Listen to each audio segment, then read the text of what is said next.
with the information. So A must be the same actually as input to the encryption protocol and communication data. But IB is some random value. So there is no need to set exactly the same data for the communication part and the input to the encryption. So the observation is, so we try to modify IB, then we provide some extra security feature. So this is the sketch of our proposal, which is IBFP via tag feedback. So the syntax now changed. So up to here is the same as conventional AE, but we process tag feedback here. Then it converts IB to FB. And this, and I try to show that this will enhance the security in RUP. And another good point is, so this conversion requires only one tweakable group cipher invocation. So this is efficient. So still the right one. And actually, we applied it to data CD and proved it's secure. Okay, so I try to show the exact diagram for tag feedback. Oh, I'm sorry. Oh, this is syntax and security code. Okay. So in the now encryption, it takes IB and A as input and outputs FB and A and DC. So IB is now changed to FB. So decryption takes as input FB, ATC, and it outputs anyway, regardless of the results of the verification. And the verification module takes input as those tuples and just output verification succeeds or not.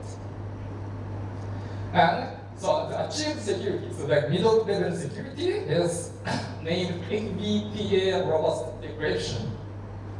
So unless one bit of FBAT is changed from the previous queries, then it doesn't leak any information or message in the RUP setting.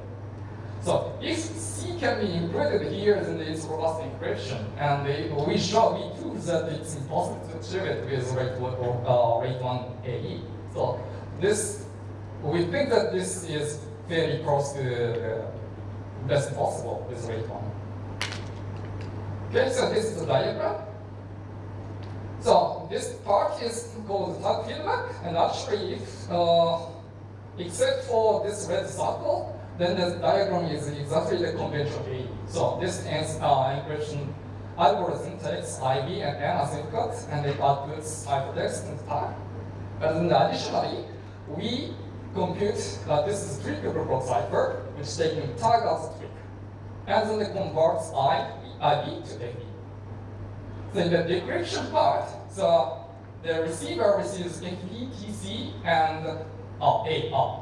Yeah, to make it simple, I removed A from this figure.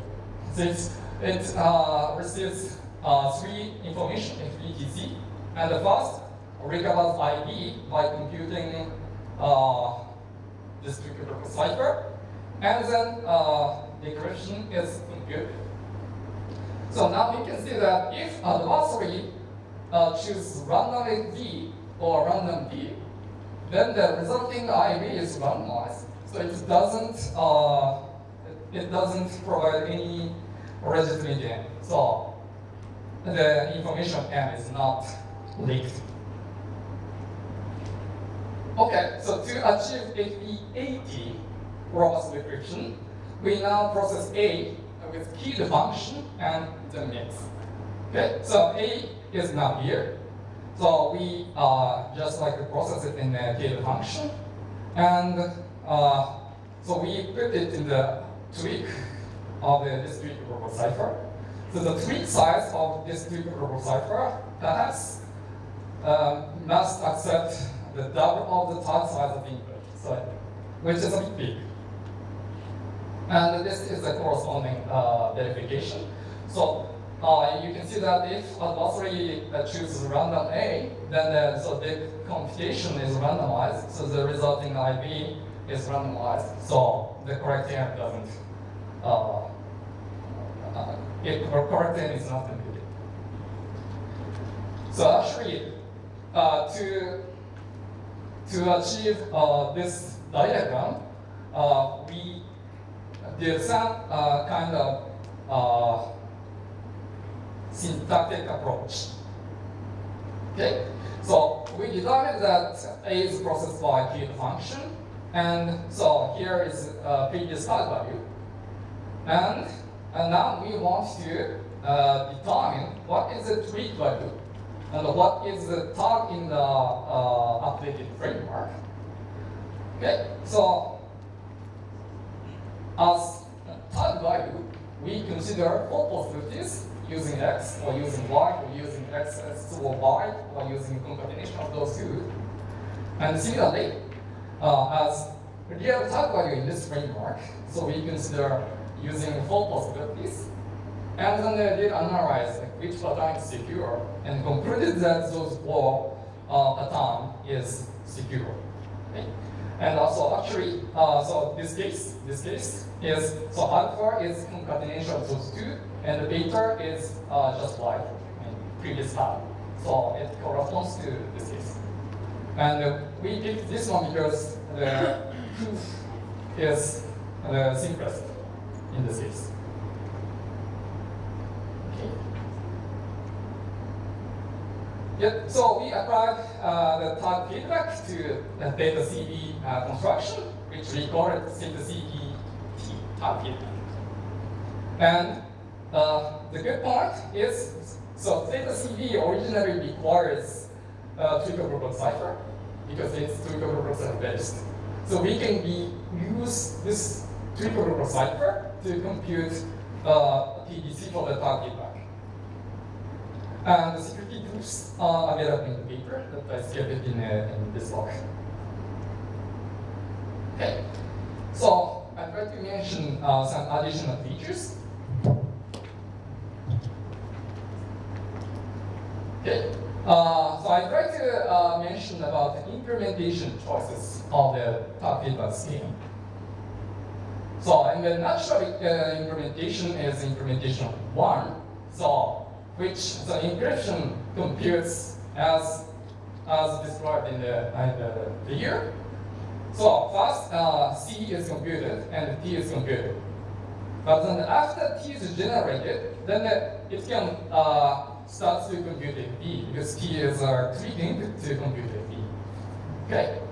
So then the sender sends FB to the receiver. Okay. Then the encryption starts after the receiver receives FB. So that means decryption can't be processed on the fly. That means, so if the sender computes the first ciphertext block and send it to the receiver, the receiver can't start its decryption because FB is not arrived yet. So for this implementation, so encryption is quite efficient, but the decryption is unfortunate. It's a late one, but some delay occurs. But another implementation is decryption friendly. So encryption first computes NVAT and sends those information to the receiver first. So at that stage, C is not sent. And then, so that after receiver receives those, then he can compute the tag feedback. So then it starts. Yeah, so the receiver is ready to compute the decryption algorithm from C to M. So with this said, so encryption has to compute twice, but decryption can be done by just once, and can be on the fly. Okay, so the last feature is secret message number. So this concept is introduced, like the name is given by in the CISA call by Professor Konstami. So the SNN is actually its initial value, but protected with respect to both of integrity and confidentiality. The motivation of SNN is engineering origin. So suppose that IB is the number of packets processed. So this is sensitive information, So then such sensitive information shouldn't be exposed by sending IP in the clear. Or another motivation is to prevent replay attacks. So protocols needed to be spherical. For example, we need to use replay counter. So but the replay counter shouldn't be inside N. It should be provided as SN because we can avoid the risk of wrong implementation. So if replay counter and other messages are in the same, format or same syntax, then the implementers may be confused and some misimplementation will occur. So we want to separate the syntax for the replay counter and the message volume. Or another is to detect the replay early in the protocol. Good. So why I mentioned SN? Because attack feedback is suitable for supporting SN. So attack feedback converts IP to FP. So IP is not sent in the communication channel. The converted FP is sent. So this naturally supports secret message under SN. And so IP is recovered in the very beginning stage of the decryption. So it matches early detection of the replay.